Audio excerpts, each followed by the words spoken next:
Assalomu alaykum futbol muxlislari. Manchester City yangi mavsumni kutilmagan mag'lubiyat bilan boshladi.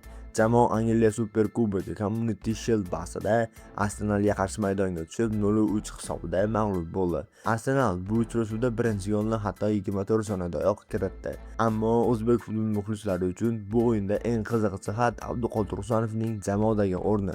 22 yoshli himoyachi yangi mavsum arafasida Manchester City uchun oddiy futbolchi emas, balki muhim himoyachilardan biriga aylanib bormoqda. O'tgan mavsumda jamoada himoyachilar bilan bog'liq muammolar yuzaga kelgan paytda Husanov markaziy himoyada o'z imkoniyatini juda yaxshi ishlatdi. Uning ishonchli o'yini shunchalik yuqori baholandiki, Manchester City Husanovni 2025-2026 yil mavsumining eng yaxshi 3 futbolchi nomzodlar qatoriga kiritdi.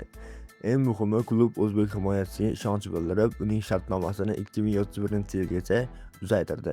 Bu esa City Husanovni kelajakda ham jamoaning muhim futbolchilaridan biri sifatida ko'rayotganini ko'rsatadi.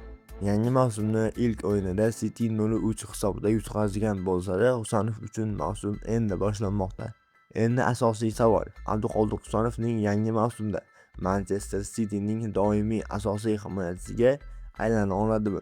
Buni mavsum davomida o'yinlar ko'rsatadi. Biz esa o'zbek futbolchisining har bir qadamini yoritib boramiz.